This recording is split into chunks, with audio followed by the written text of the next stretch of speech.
Les négociations ont été vaines. Les hostilités reprennent au Sahara occidental entre les autorités marocaines et le Front Polisario. Rabat a lancé une opération militaire dans la zone tampon de Guerguerat. Objectif, rouvrir une route vers la Mauritanie où étaient bloqués 200 routiers marocains. Aucun bilan officiel n'a été donné. Le Polisario y voit une violation du cessez-le-feu en vigueur depuis 1991. La guerre a commencé, le Maroc a liquidé le cessez-le-feu. Telles sont les déclarations du chef de la diplomatie du Polisario, Mohamed Salem Ould Salek, depuis Alger. بهذه الوضعية هم يريدون القضاء على الحركة. كيف ذلك يا مدينة فلاي؟ يضربوا عصفورين بحجر. تعرفون أن 3 أو 4 دول إفريقية سابقا فتحت سفارات فيما يعرف بالعيون.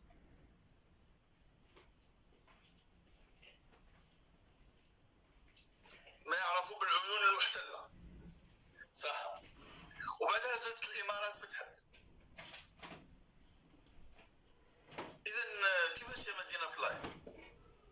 هم يريدون حربا بالوكالة. كيفاش صافي راح يدخلوا ما بين المغاربة وفي حرب؟ العام سيدي. ما تزيدنيش يا مدينة فلاي. يعني الجزائريين وخوتنا المغاربة كجيش ما نهضرش على الشعب راح ندخلوا في حرب لا ماس 90% يا إخوان 90% يا إخوان لأنهم حاليا يجهزون واستعدادات وتدريبات وشراء أسلحة من الروس ودخلت شحنة أسلحة كبيرة وكبيرة جدا اللي قلت لكم مؤخرا من الأمريكان.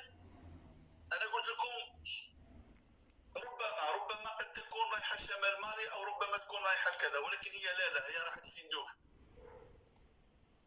هي راحت تندوف.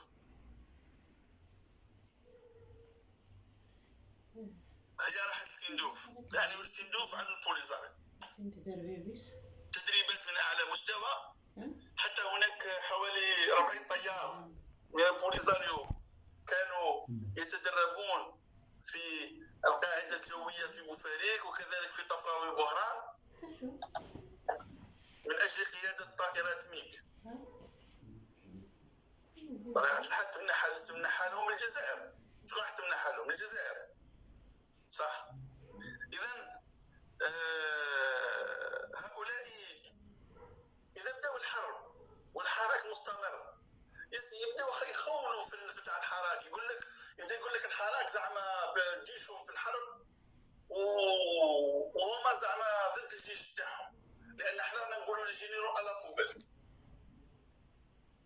يعني قادرين يديروا حتى قوانين اللي يذكر جنرال ولا الجيش ولا الارمي ولا في ذلك الوضعية قادرين يصبح خائن.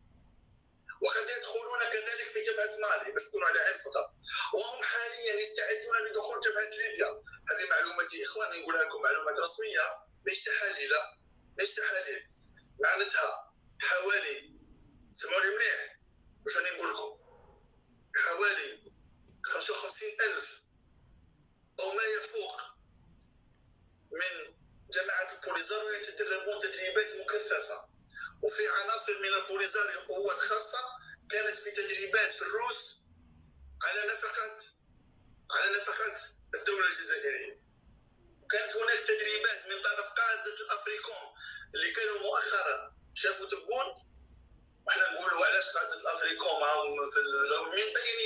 من بينها أنهم يتبادلوا المصالح ويتبادلوا من بين تبادل المصالح أن قوات أمريكية تدرب قوات البوليزاريو على ما يعرف بالحروب المباشرة أو الحروب الحقيقية. Des violences est-elle à craindre? Écoutez la réponse de Khadija Mohsen Finan, spécialiste de la région. Alors, pour qu'il y ait escalade de la violence, il faudrait que l'Algérie entre en guerre, mais je crois que l'Algérie n'est pas du tout disposée à entrer en guerre aujourd'hui, elle a ses propres problèmes. Quant au Front Polisario, il dépend beaucoup d'Alger dans sa décision, dans la prise de décision militaire. Il dépend d'Alger aussi pour son armement et à mon avis, l'armement dont il disposerait aujourd'hui serait obsolète par rapport à l'armement marocain. Le Maroc est un des pays les mieux armés et qui dispose d'un arsenal très important en Afrique. Il s'est beaucoup armé ces dernières années à partir de 2018 et la disproportion des forces serait très certainement à l'avantage du Maroc. Donc le Front Polisario n'a aucun intérêt à entrer dans une escalade militaire. Alors, cette tension intervient au moment où plusieurs pays ont installé un consulat au Sahara occidental. Dernier en date, les Émirats arabes unis. C'est une manière pour Rabat d'affirmer sa souveraineté dans la région. Le Polisario, lui, ne cesse de réclamer son indépendance. Cette politique du fait accompli ne risque-t-elle pas d'envenimer le conflit ? Alors, cette politique de fait accompli, elle existe depuis 1975 en réalité, puisque le Maroc est présent au Sahara occidental. Il gouverne, il exploite les richesses du Sahara occidental et tout ça, tout le monde le sait. Il commerce avec les produits, il les commercialise notamment en Europe, les produits du Sahara occidental. Donc, la politique du fait accompli n'est pas nouvelle. En revanche, il a une politique de soft power depuis quelques années sous Mohamed VI.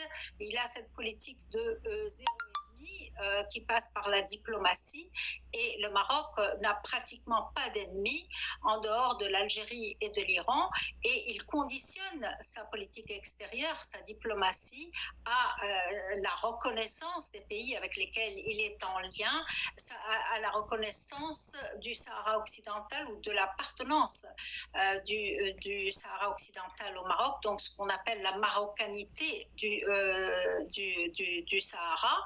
Donc effectivement, il est parvenu en plusieurs années, peut-être une dizaine d'années, à faire reconnaître cet état de fait ou en tout cas à le négocier. C'est-à-dire qu'en devenant ou en se forgeant une image de partenaire indispensable des pays occidentaux, mais aussi des pays du Golfe, il a effectivement leur aval pour agir à sa guise au Sahara occidental et plus personne ne lui demande des comptes aujourd'hui, pas même les Nations Unies.